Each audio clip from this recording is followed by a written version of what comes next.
Hi friends, ഇനി ഞാൻ നിങ്ങളുമായിട്ട് ഷെയർ ചെയ്യുന്ന നമുക്ക് പപ്പടം കൊണ്ട് ഉണ്ടാക്കാൻ പറ്റുന്ന നല്ല ടേസ്റ്റി ആയിട്ടുള്ള ഒരു ചമ്മന്തിയുടെ റെസിപ്പിയാണ്. ഇത് മാത്രം മതി ശരിക്കും പറഞ്ഞാൽ നമുക്ക് ചോറ് കഴിക്കാനായിട്ട്, അത്രക്കും ടേസ്റ്റിയാണ്. അപ്പോൾ ഇതെങ്ങനെയാണ് നോക്കിയാലോ. ആദ്യം തന്നെ ഞാനൊരു പാൻ അടുപ്പത്ത് വെച്ചിട്ട് അതിലേക്ക് ആവശ്യത്തിന് വെളിച്ചെണ്ണ ഒഴിക്കുന്നുണ്ട്. വെളിച്ചെണ്ണ ചൂടായി വരുന്ന സമയത്ത് ഇതിലേക്ക് കുറച്ച് ചെറിയ ഉള്ളിയും വെളുത്തുള്ളിയും കൂടെ തൊലി കളഞ്ഞത് ചേർക്കുന്നുണ്ട്. മുറിച്ചെടുക്കേണ്ട ആവശ്യമൊന്നുമില്ല കേട്ടോ.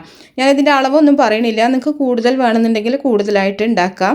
ചമ്മന്തി എത്ര വേണം അതിനനുസരിച്ചിട്ട് ഉള്ളി എടുക്കുക കേട്ടോ.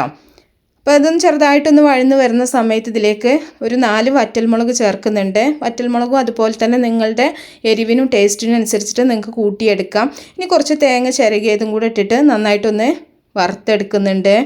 ഒരുപാട് കളർ മാറോളൊന്നും മൂപ്പിച്ചെടുക്കേണ്ട ആവശ്യമില്ല, എന്നാലും തേങ്ങയുടെ ആ ഒരു പച്ച ടേസ്റ്റ് മാറുന്ന വരെ ഒന്ന് ചെറുതായിട്ടൊന്ന് റോസ്റ്റാക്കി എടുക്കുക. അപ്പോൾ ഒരുപാട് തീ കൂട്ടി വെക്കണ്ട, ഒരു മീഡിയം ഫ്ലെയിമിലിട്ടിട്ട് ഒന്ന് വറുത്തെടുത്താൽ മതി. അപ്പോൾ ഉള്ളിയുടെയും ആ തേങ്ങയുടെയൊക്കെ നല്ലൊരു സ്മെല്ല് വരുന്ന സമയത്ത് നമുക്ക് തീ ഓഫ് ചെയ്യാം. അതിനുശേഷം നമ്മളിത് ചൂടാറിയിട്ട് മിക്സിയുടെ ജാറിലിട്ടിട്ട് ഒന്ന് ചതച്ചെടുക്കുകയാണ് ചെയ്യുന്നത്. ഇല്ലയെന്നുണ്ടെങ്കിൽ ഇടികല്ലിലിട്ടൊന്ന് ചതച്ചെടുത്താലും മതി. ഒരുപാട് അരച്ച് പേസ്റ്റാക്കി എടുക്കേണ്ട ആവശ്യമില്ല കേട്ടോ. നമ്മൾ ചമ്മന്തി അരക്കണ അതേ പാകത്തിൽ കുറച്ച് തരിതരിപ്പായിട്ടാണ് അരച്ചെടുക്കേണ്ടത്.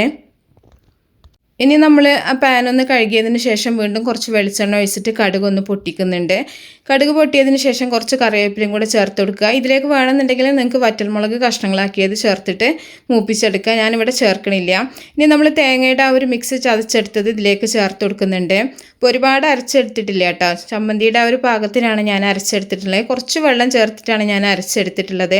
വെള്ളം ചേർക്കാണ്ട് മിക്സിയിൽ അടിച്ചെടുക്കാൻ പറ്റുമെങ്കിൽ അങ്ങനെ ചെയ്യാം. ഇനി ആവശ്യത്തിനുള്ള ഉപ്പും കൂടെ ചേർക്കുന്നുണ്ട്. ഇതിലേക്ക് 1 ടീസ്പൂൺ അച്ചാർ പൊടിയാണ് ഞാൻ ചേർത്തിട്ടുള്ളത്. അച്ചാർ പൊടി ചേർക്കുമ്പോൾ പ്രത്യേക ഒരു ടേസ്റ്റാണ്. അതിലെ കായത്തിൻ്റെയും ഉലുവയുടെയും ജീരകത്തിൻ്റെയും ഒക്കെ ടേസ്റ്റുള്ള കാരണം തന്നെ അച്ചാർ പൊടി തന്നെ ചേർക്കുക, അതാണ് അതിന് കൂടുതൽ ടേസ്റ്റ്. അച്ചാർ പൊടി അതുപോലെ നിങ്ങളുടെ ഫ്ലേവറിനനുസരിച്ചിട്ട് നിങ്ങൾക്ക് കൂട്ടിയിട്ടോ കുറച്ചിട്ടോ ഒക്കെ ചേർത്ത് കൊടുക്കാം. എന്നിട്ട് അതിൽ ആ ഒരു തേങ്ങയിലെ ആ ഒരു വെള്ളം വറ്റുന്ന വരെ നമ്മളിതൊന്ന് ഇളക്കിക്കൊണ്ടിരിക്കുക. വെള്ളം വറ്റിയതിന് ശേഷമാണ് നമ്മളിതിലേക്ക് പൊരിച്ചെടുത്തിട്ടുള്ള പപ്പടം പൊടിച്ച് ഇതിലേക്ക് ചേർക്കുന്നത്. അപ്പോൾ ആദ്യം നമ്മൾ പപ്പടം ഒന്ന് പൊരിച്ചെടുക്കുക, അതിനുശേഷം നമ്മൾ ഇതിലേക്ക് പൊടിച്ചിട്ട് ചേർത്ത് കൊടുക്കുക കേട്ടോ. ആ ഒരു തേങ്ങയിലെ വെള്ളം നന്നായിട്ടൊന്ന് വലിഞ്ഞതിന് ശേഷം മാത്രമേ നമ്മൾ പപ്പടം ചേർക്കാൻ പാടുള്ളൂ, ഇല്ലെങ്കിൽ പപ്പടം പെട്ടെന്ന് തന്നെ കുഴഞ്ഞു പോവും. ഇനി നമ്മൾ ഉപ്പ് ചേർത്ത സമയം തന്നെ തേങ്ങയിലേക്ക് ആവശ്യത്തിനുള്ള ഉപ്പ് മാത്രം ചേർത്താൽ മതി. പപ്പടം ഉപ്പുള്ളതാണ്, അതുകൊണ്ട് അത് നോക്കിയിട്ട് വേണം നിങ്ങൾ ചേർക്കാൻ കേട്ടോ.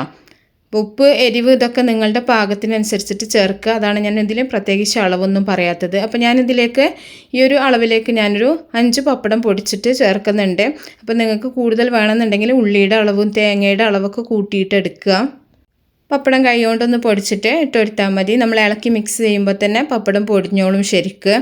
അപ്പോൾ ഇത്രയേ ഉള്ളൂ, വളരെ ഈസി ആയിട്ട് ഉണ്ടാക്കാൻ പറ്റുന്ന നല്ലൊരു ടേസ്റ്റി ആയിട്ടുള്ള പപ്പടത്തിൻ്റെ ഈ ഒരു ചമ്മന്തി എല്ലാവർക്കും ഇഷ്ടപ്പെടും. ഇത് കഞ്ഞിക്കാണെങ്കിലും, ഇതിപ്പോൾ നമ്മൾ രാത്രി കഞ്ഞിയൊക്കെ കുടിക്കുന്നവരാണെന്നുണ്ടെങ്കിൽ കഞ്ഞിയുടെ കൂടെ കഴിക്കാനും ഉച്ചക്ക് ചോറിൻ്റെ കൂടെ കഴിക്കാനൊക്കെ നല്ല ടേസ്റ്റാണ്.